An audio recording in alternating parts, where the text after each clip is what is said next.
Na aula de hoje vamos dar uma interpretação ao rotacional e o divergente, né? Vamos dar um significado em casos específicos. Então vamos começar entendendo como é o rotacional, tá? Então vamos fazer algumas suposições. Vamos supor primeiro que nós temos um campo F definido num aberto A contido em R3, caindo lá em R3, e vamos supor que para esse campo as suas derivadas parciais são contínuas nesse aberto A. Também vamos supor que nós temos um ponto P0 com coordenadas x0, y0, z0. Tá, esse ponto P0 ele se localiza bem aqui, ó, nessa figura. Estou marcando de preto, tá? E daí considere também um vetor unitário partindo de P0. Então você considera esse vetor n.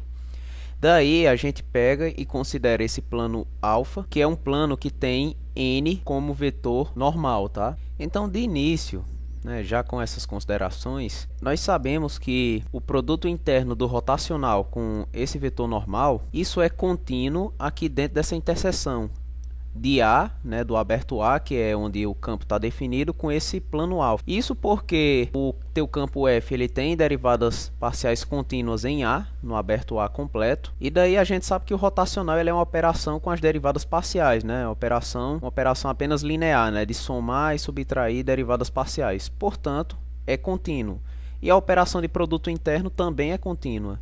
Resulta disso que o produto interno do rotacional do campo com esse vetor normal, isso deve ser contínuo. Então, isso significa que para todo epsilon positivo que a gente pega, existe um delta, tal que quando a gente pega qualquer ponto nessa interseção, a gente tem o seguinte, se a diferença, né, xyz menos p0 for menor do que delta, isso é em norma, tá? Isso vai implicar que em módulo, né, porque o rotacional produto interno com n, isso vai dar uma função escalar. Então a gente em módulo, né, se a gente compara o rotacional de f em x, y, z, isso interno com n, menos o rotacional de f em p0, interno com n, isso deve ser menor do que o epsilon. E isso é apenas a afirmação de que o produto interno do rotacional de f com esse vetor n é contínuo. Então o que é que a gente faz agora, né? Então a gente considera S uma superfície suave contida dentro dessa interseção de A com esse plano alfa. Então S é essa superfície que tem como fronteira essa parte de azul aqui que está nessa orientação positiva com respeito a esse vetor normal, né? No caso, S vai ser a superfície que está nesse pedacinho, né, ali que a gente destacou. E aqui a sua fronteira está orientada positiva com respeito ao vetor normal n. Então a gente pode fazer uma estimativa entre a integral de superfície do rotacional e o rotacional aplicado nesse ponto aqui. Então nós vamos verificar a seguinte estimativa, ó. Se a gente começa com o módulo da diferença da integral de superfície do rotacional de f em x, y, z, interno com n ds, e a gente faz a diferença com o rotacional de f aplicado nesse ponto p0, interno com n, e aqui a gente ainda multiplica esse resultado aqui pela área da superfície, que eu vou denotar por ΔS, tá?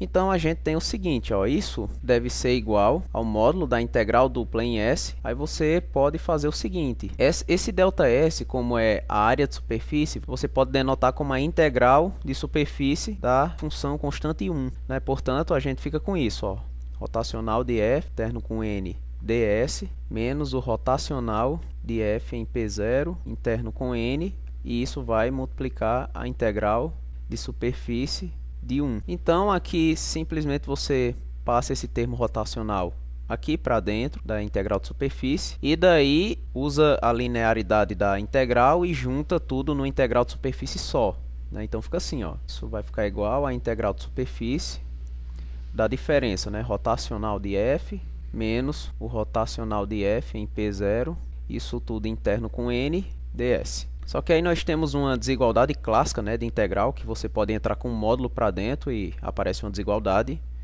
ou seja, isso é menor ou igual que a integral em S do módulo do rotacional de f em x, y, z, interno com n, menos o rotacional de f em p0, interno com n, ds. Aí agora você pega e usa essa estimativa aqui que vem da continuidade, né, do produto interno do rotacional com n. Então aqui você vai pegar e utilizar aquela estimativa lá em cima. Então isso significa que isso é menor ou igual do que a integral de superfície de epsilon ds.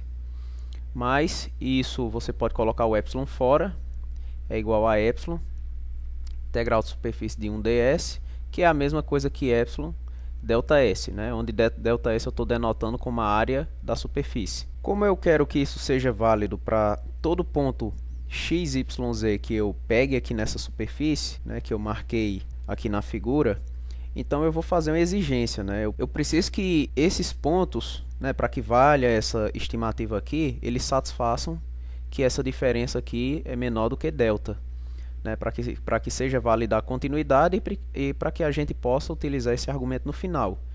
Então, a suposição que eu tenho que fazer é que o diâmetro da superfície que seja menor do que delta, né, para que isso aqui seja sempre verdade. Daí você obtém a seguinte conclusão: se você compara aonde você chegou bem aqui e de onde você saiu, né, aqui do começo, então você pode dividir tudo por ΔS e daí você vai chegar nisso. A integral de superfície do rotacional de F interno com N dividido por ΔS menos o rotacional de F em P0 interno com N, isso vai ser menor do que epsilon.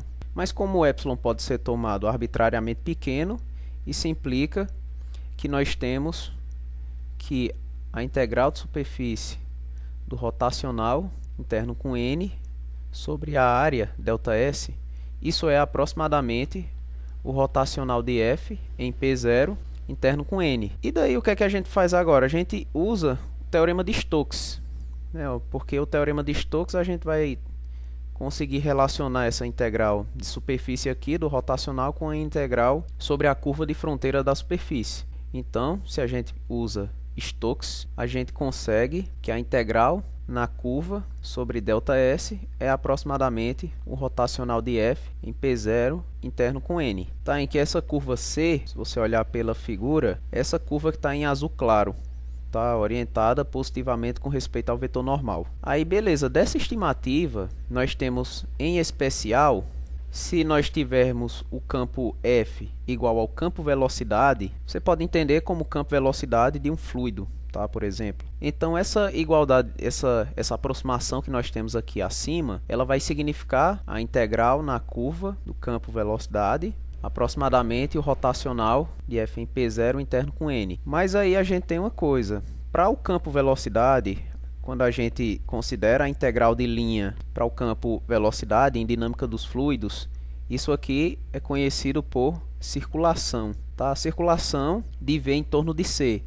E isso é a medida de tendência de o fluido se mover em torno da curva, tá? Então, nesse caso especial, aqui eu vou até colocar V, o rotacional significa a circulação de V por unidade de área no ponto P0. Então, você pode entender, né, nesse caso especial, né, quando nós estamos analisando o campo velocidade, que o rotacional na direção de N é a circulação, né, de V por unidade de área no ponto P0. Tá certo? E agora vamos falar um pouquinho sobre a interpretação do divergente. Então, nós vamos fazer o seguinte, né? Vamos supor que nós temos F, campo definido num aberto A contido em R3, tá? Então, você tem aqui o aberto A, e vamos supor que nós temos uma superfície dentro de A, que é fronteira de uma região sólida simples. Então, imagina que você tem aqui sua superfície, que é fronteira de uma região sólida simples. Essa superfície a gente denota por S e a região sólida interior, tá, a gente denota por E. E daí vamos supor, né, que S é orientada positivamente, ou seja, como ela é superfície fechada, que os vetores normais apontam para fora de S. Então vamos pegar, né, do mesmo modo que anteriormente, um ponto P0 aqui dentro de E. Então P0 você pode supor como sendo x0, y0, z0. Então, como o divergente ele é contínuo, né, se a gente supor que f tem derivadas parciais contínuas, o divergente necessariamente é contínuo, porque é a soma dessas derivadas parciais, né? Então, nós teremos, né, que para todo epsilon positivo que você escolhe, existe um delta positivo, tal que para todo x, y, z que você pega em E, satisfazendo que a norma de x, y, z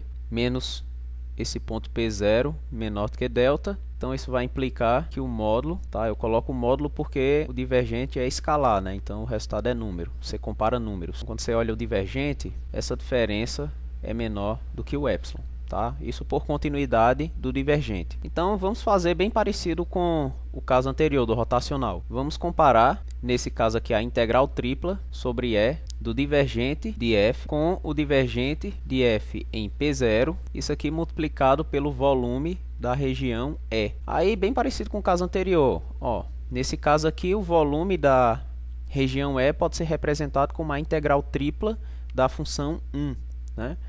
Portanto, isso aqui é a mesma coisa que a integral tripla em E do divergente de f em x, y, z dv, menos o divergente de f em P0, integral tripla sobre E de 1 dv. Aí você pega e passa o divergente aqui para dentro e junta isso numa integral tripla só. Então isso fica o módulo da integral tripla em E do divergente de f em x, y, z, menos o divergente de f em P0. Aí nós usamos a propriedade de que quando eu passo o módulo para dentro da integral, isso fica com a desigualdade, né? Então, integral tripla em E do módulo do divergente de f, x, y, z, menos o divergente de f em P0, dv. Aí você utiliza a hipótese da continuidade, tá? Você usa isso aqui. Então, isso aqui vai ser menor que a integral tripla em E de epsilon dv. Aí você coloca o epsilon fora e fica integral tripla em E de 1 dv, que isso é exatamente epsilon vezes o volume de teu conjunto E, tá certo? Aí aqui novamente, né, o mesmo que antes. Para nós utilizarmos isso aqui, nós precisamos que seja verdade que a distância entre x, y, z e P0 seja menor do que delta. Então, para que isso seja válido aqui para todo E, nós exigimos também, nesse caso, que o diâmetro da tua região sólida E seja menor do que delta. E aí você compara de onde você saiu, aqui, para onde você chegou, e você divide tudo isso pelo volume de E. Então, você vai ficar com o seguinte: a integral tripla em E do divergente de f, dividido pelo volume de E, menos o divergente de f em P0, isso menor ou igual que epsilon. Como o epsilon pode ser pego arbitrariamente pequeno, né? Então nós temos que a integral tripla em E do divergente de f dv sobre o volume de E, isso é aproximadamente o divergente de f em P0. Mas aí nós utilizamos então o teorema da divergência. Utilizando isso, nós podemos transformar essa estimativa aqui na estimativa com a integral de superfície. Isso significa que a integral de superfície de f dividido pelo volume, isso é aproximadamente o divergente de f em P0. Então isso significa, né, que o divergente num ponto é aproximadamente o fluxo de f através da fronteira de x, que é no caso essa superfície S, por unidade de volume, né?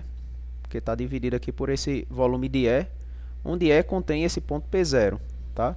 Aí, em particular, se nós tivermos F igual a uma densidade multiplicado pelo campo velocidade, né? Aqui ρ, no caso, você pode entender como uma densidade constante, e aqui V você pode entender como o campo velocidade. Então, aquela estimativa de cima, ela fica sendo essa aqui, ó, integral de superfície de ρv ds sobre o volume de E, isso é aproximadamente o divergente de ρv em P0. Então, nós temos isso.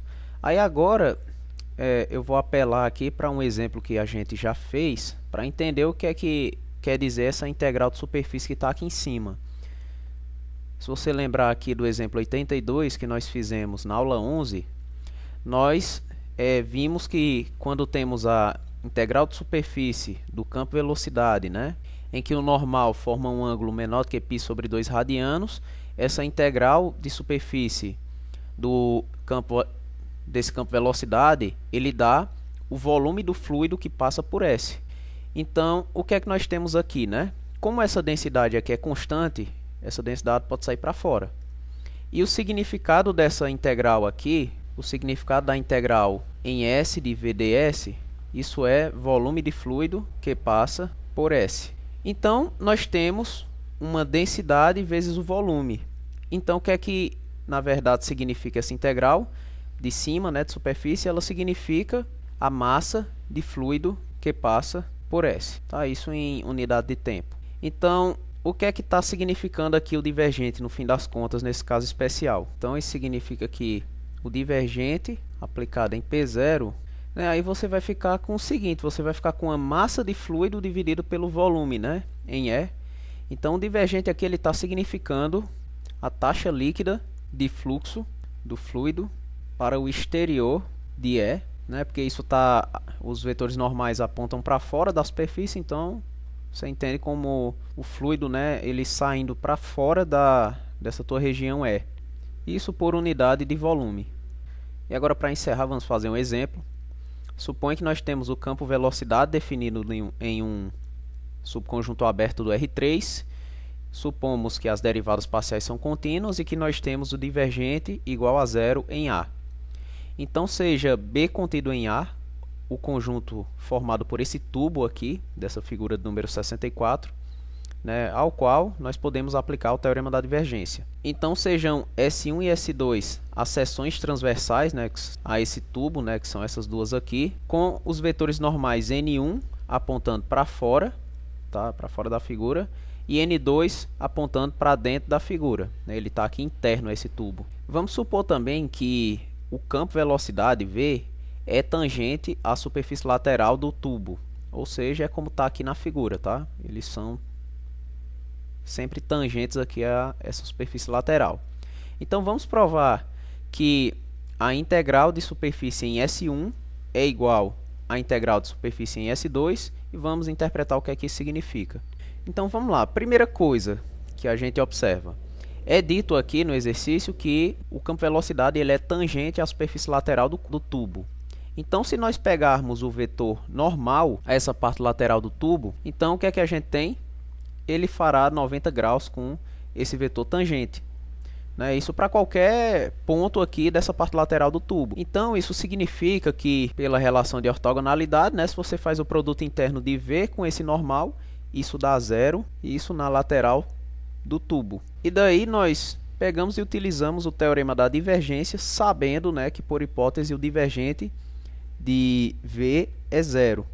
Então a gente tem o seguinte, ó, zero, né, deixa eu avisar aqui que nós vamos aplicar o teorema da divergência, né, nós vamos aplicar ao tubo completo, tá? Então nós teremos o seguinte, ó, zero é a integral tripla no tubo B, né, do divergente de V dV, mas pelo teorema da divergência, né, que está sendo nessa igualdade aqui, e isso vai ser a integral de superfície em S1 união com S2 união com S3 de VDS, né? Isso porque nós temos aqui uma superfície fechada, né, claro, e que é suave por passo, né? Tem a parte lateral, tem a primeira seção transversal S1 e a seção transversal S2. E daí, como a gente tem uma união, que a gente observa, né, que as interseções desses três pedaços são apenas em suas fronteiras, então a gente pode quebrar isso na soma de três integrais. Então, fica a integral de superfície em S1, VDS, mais a integral de superfície em S2, VDS, mais a integral de superfície em S3 de VDS. Só que aí, por definição de integral de superfície, né, essas três aí significa você fazer o produto interno de V com o vetor normal, né, que aponta conforme a figura aqui acima. Então você repara o quê? Que quando você está em S1, que é aqui na sua primeira seção transversal aqui, né, você tem esse N1 que aponta para fora. Então você fica, né, utilizando a definição de integral de superfície, V interno com N1 ds. Quando você está em S2, S2 é essa outra seção aqui, né, e você vê que o vetor normal que a gente está considerando para ela está apontando para dentro. Como a gente quer que essa superfície fechada esteja orientada positivamente para que seja válido esse passo que a gente fez bem aqui, né, o passo do teorema da divergência, então o vetor que eu considero para S2 é esse daqui, apontando para fora, ou seja, é menos N2. Então a gente pega e coloca aqui, ó, a integral em S2 de V interno com menos N2 ds. E agora a integral em S3, né? Primeiro, quem é que é S3, né? S3 eu estou denotando pela superfície lateral. S3 vai ser a nossa superfície lateral. Então, vai ser o interno de V com N, né? E daí a gente pega e utiliza, ó, essa hipótese de que a gente tem que na parte lateral, produto interno do campo velocidade com o nosso normal, ele é nulo. Então você vai ter integral em S3 de V interno com N ds, só que isso a gente já sabe que é zero. Então a gente ficou, né, se você reparar, a integral em S1 de V com N1. Aí aqui você usa a linearidade do produto interno, você pode tirar esse sinal de menos para fora da integral. Então você fica com menos a integral de superfície de S2. E daí o que é que você faz? Como o resultado lá no início deu zero, então simplesmente você pega essa parte aqui que tem um menos e joga lá para o outro lado da equação. Quando você faz isso, aí conclui a igualdade desejada, né? A integral em S1 é igual à integral em S2. O que fica faltando, né, é observar o que é que isso significa. Imagine que você tem a figura anterior e está passando um fluido aqui, né? Entra por aqui, por S1 e sai aqui por S2. Essa igualdade aqui integral, ela está dizendo que o fluxo de entrada é igual ao fluxo de saída. Só que aí a gente tem aqui o fluxo velocidade, né? Porque a gente está fazendo a integral de superfície da velocidade. E a gente sabe, né, até pela própria interpretação aqui que a gente fez nessa parte aqui do divergente, né, que essa integral de superfície ela dá o volume de fluido, né, que passa pela superfície. Então, essa igualdade integral, no fim das contas, está te dizendo que o volume de fluido que passa por S1 na unidade de tempo é igual ao volume de fluido que passa por S2 na unidade de tempo, né? Tendo essa noção de que essa integral de superfície representa o volume de fluido, né, que passa por cada uma das seções na unidade de tempo. Então a interpretação é exatamente essa. Deixa eu só anotar aqui, interpretação. Pronto, e com esse exercício nós terminamos essa aula de hoje.